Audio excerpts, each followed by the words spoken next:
जी करूं। स्वागत है विनोद भाई। मैं चाहता हूं पहले पूरा सदन भाई सुमित मिश्रा का जोरदार तालियों से स्वागत करें, क्योंकि सबके बारे में इन्होंने बोला वो सुंदर है, वो बड़ा कवि है, पर जब मुझे बुलाना हुआ तो बोला कि कूड़े में भी सुंदरता देख सकते हैं, और मेरी तरफ उंगली करके बोला अगर नजर सुअर की हो तो।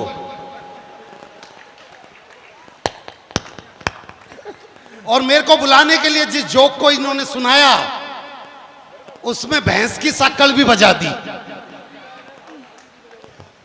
मैं दिल्ली से जरूर आया हूं, और यकीन मानिए जिस ट्रेन में आ रहा था मेरे सामने एक व्यक्ति बैठा हुआ था। मैंने उससे पूछा भैया आप कहां से? कह रहा भैया मैं हरियाणा से। फिर उसने मुझसे पूछा आप कहां से? मैंने बोला जी दिल्ली से। अब जैसे ही मैंने बोला मैंने दिल्ली से, वो मुझे घूर के देखने लग गया। फिर मैंने ही बोला देख भाई मैंने अकेले ने वोट नहीं दिया था उसको, बहुमत मिला था तो बना है। और आप यकीन मानिए मुझे कभी यकीन ही नहीं हो सकता था कि वो व्यक्ति दारू के केस में अंदर जा सकता है। फिर मैंने सोचा कि इनको तो खांसी थी, जो किसी भी दवाई से जा नहीं रही थी। फिर इन्होंने ऐसा कौन सा द्रव्य पिया जो खांसी ठीक हो गई। फिर मुझे लगा कि कांड में हाथ तो है इनका। और 4 पंक्तियां आपको दूंगा, 3 पंक्तियां मैं बोलूंगा और चौथी पंक्ति आप सबके मुंह से निकले। स्वागत है भाई। और दिल्ली की राजनीति को दिमाग में रखना कि दिल्ली में एक लड़की ने दूसरी लड़की से पूछा कि तू जिस लड़के से प्यार करती थी तूने छोड़ क्यों दिया? तो लड़की ने जवाब दिया 4 पंक्तियों में, 3 पंक्तियां मेरी और चौथी पंक्ति अगर आपको समझ में आ जाए तो तालियों को महोत्सव कर देना। मैं सिर्फ आपसे इसलिए कह रहा हूं, किस लिए कि दिल से दिल को जोड़ रहा वो तार टूट जाएगा, कला और संस्कृति का आधार टूट जाएगा। ना आहा ना बहा ना ही तालियां बजा रहे हो, इन चुप्पियों से तो कलाकार टूट जाएगा। हाय वाह वाह वाह वाह वाह।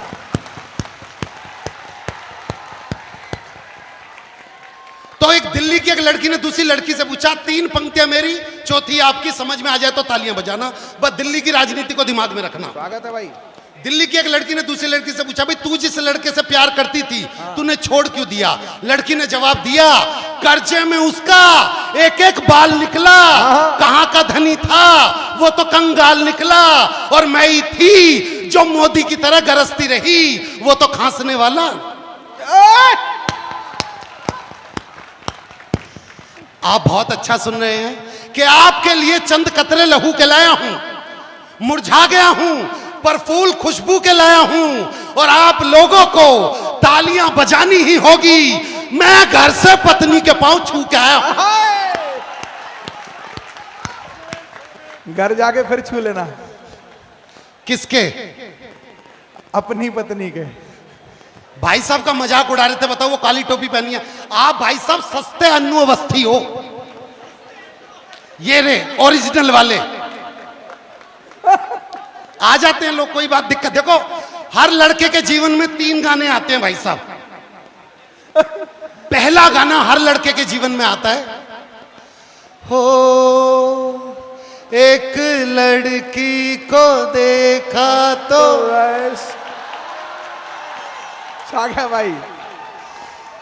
ये हर लड़के के जीवन में ये वाला गाना आता है। फिर उनके जीवन में आता है दूसरा गाना कि जिस लड़की से उन्होंने प्यार किया होता है, जब उसी लड़की से उनकी शादी हो जाए तो वो दूसरा गाना होता है, शहनाइयों की सदा कह रही है, बहुत अच्छे विनोद। खुशी की मुबारक घड़ी आ गई है। और जिन लड़कों को अपनी गर्लफ्रेंड नहीं मिलती उनके जीवन में बस एक ही गाना आता है, नफरत का मेरी अब तू ठुकरा के मेरा प्यार, मारे दिल ठुकरा के मेरा प्यार। बेटा तू खड़ा होके मत कर, क्योंकि दिल ही टूटा है, अभी और भी कुछ टूट जाएगा, गिर जाएगा तू। लड़के मोबाइल पे दो तरह से बात करते हैं भाई साहब। पहले दिन में, राहुल इधर आ, गौरव इधर आ, और रात के 10 बजे पता है लड़के मोबाइल फोन पे कैसे हो जाते हैं? हेलो, बहुत अच्छे। अब लड़की को तो नहीं पता ना कि लड़का किस टेम्परेचर मोड पे बैठा है। लड़की हाँ हेलो बोल, लड़का फिर क्या कर रही है?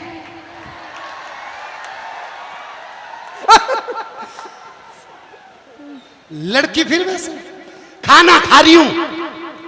अब ये पता चल गया खाना खा रही हूं, फिर दोबारा खाने में क्या खा रही है? लड़की बोलती है ऐसे ही बदतमीज रही हो जिंदगी भर, ये जान के क्या कर लेगा मैं खाने में क्या खा रही हूं? कोई जनरल नॉलेज की बात कर ले। लड़का बोला अच्छा जनरल नॉलेज की बात, so when you insure your vehicle from the company and you don't claim the whole year, so company provide you 20% no claim bonus, it is included after a year, after 1 year 20%, after year 25%, and the lal will be 50%, it will be remain 50%, till then you don't claim, you can transfer your NCV for all vehicle to new vehicle, but before it you have to sell vehicle and make it a liability policy। लड़की खिचड़ी खा रही हूं आम के अचार के साथ। मुझे पता है आप लोग एक बात जान लीजिए, ये जितने लड़के यहां पे खड़े हैं, 4 पंक्तियां देता हूं सुमित भैया सुनना। स्वागत है भाई। और ये 4 पंक्तियां समझ लेना, मैं आपके वजूद के लिए बोल रहा हूं कि खुद अपने चरित्र पर ही मूंग दल रहे हो तुम। आहा, अगर इस चौथी पंक्ति को समझ गए तो आज से जीवन सुधर जाएगा आपका। कि खुद अपने चरित्र पर ही मूंग दल रहे हो तुम, अच्छे हो तो क्यों फितरत बदल रहे हो तुम?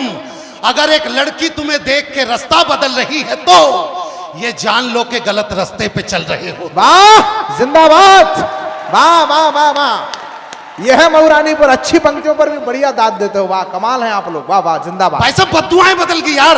हमारी दिल्ली में अभी एक आदमी ने दूसरे आदमी से बोला कि एक तरफ कुआं एक तरफ खाई मिले, एक तरफ कुआं एक तरफ खाई मिले, दर्द बेचैनी और तन्हाई मिले, जा मैं तुझे दे रहा हूं दिल से यही बद्दुआ, जय बच्चन सी तुझे लुगाई मिले। मैं सच बता रहा हूं, अभी भी कुछ महिलाएं बैठी हुई हैं, एक की भी ताली नहीं बजी है यहां से। और ऐसी एक महिला हमें हर कवि सम्मेलन में मिल जाती है। मैं पिछले दिनों नारनौल में कवि सम्मेलन में गया था, सामने एक महिला बैठी हुई, भाई साहब मैंने मुक्तक सुनाया, कविता सुनाई, यहां तक कि चुटकुला भी सुना दिया, पर अगली हंस के ही ना दे।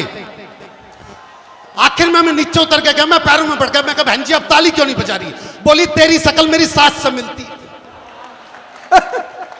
और इन महिलाओं का ऐसा ही है, सच बता रहा हूं भाई साहब, जब ये सास बनती है ना बहू अच्छी नहीं मिलती, जब बहू बनते तो सास अच्छी नहीं मिलती, जब देवरानी बनते तो जेठानी अच्छी नहीं मिलती, जब जेठानी बनते तो देवरानी अच्छी नहीं मिलती, जब भाभी बनते तो नंद अच्छी नहीं मिलती, जब नंद बनते तो भाभी अच्छी नहीं मिलती। और बात रही पति की, वो तो आज तक किसी औरत को डंका।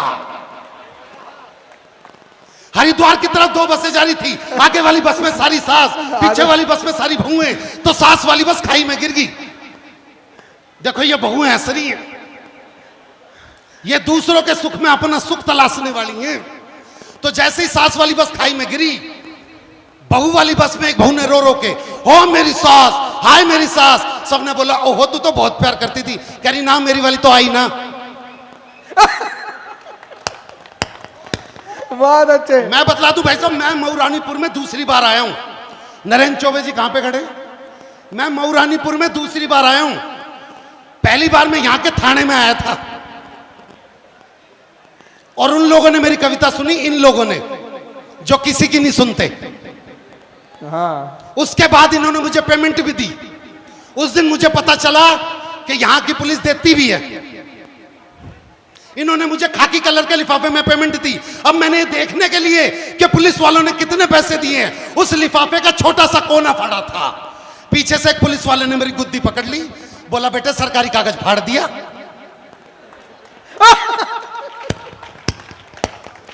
बाबूजी 20,000 में बुलाया था, 3 लाख रुपए में छोड़ा।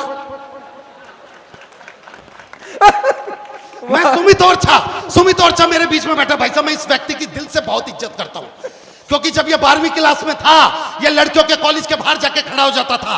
जब लड़कियों की स्कूल की छुट्टी होती थी तो सुमित बोलता था कि जब तक तेरा भाई जिंदा है तुझे कोई हाथ नहीं लगा सकता। इसके ओरछा में कोई लड़का किसी लड़की को छेड़ता है तो ये लड़के को बहुत मारते हैं और फिर लड़की से बोलते हैं कि जब तक तेरा भाई जिंदा है तुझे कोई हाथ नहीं लगा सकता। फिर मम्मी पापा ने इसकी शादी करा दी। सुहाग रात का दिन,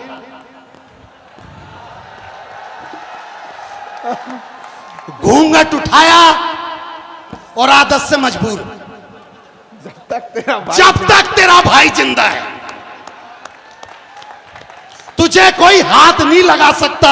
और तालियां तुम इस बात पे बजा देना, शादी के 10 साल बाद भी अपने इसी वचन पे कायम है। मेरे सम्मान में ही ढंग से बजा दो यार। ये सिर्फ ताली बजाएंगे, ये सब मिलकर ताली बजाएंगे सिर्फ पद्मिनी की कविता पे, भगवान कसम। और ये जो पुलिस वाले आगे हैं, जितनी शिद्दत से तुम पद्मिनी को देख रहे हो ना, इतनी शिद्दत से अगर मुझे सुन लो तो मैं 2025 का लाल किला पढ़ लूं भाई साहब। नजरें ही आपकी समझ में नहीं आ रही है कहां पे जा रही है।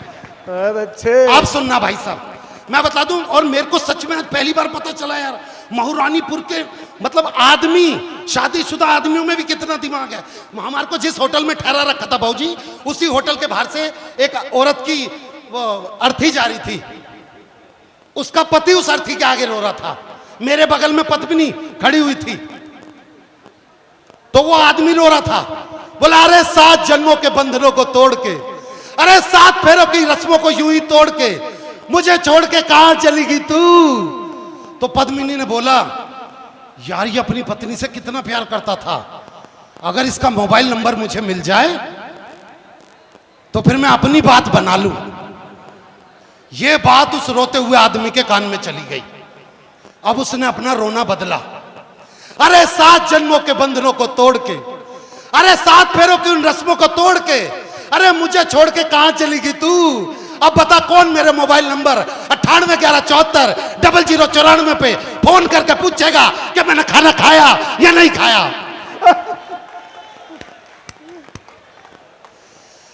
मैं सच बतला रहा हूं आपको, जितना अच्छा लग रहा है ना, मेरे को उससे ज्यादा अच्छा लगेगा।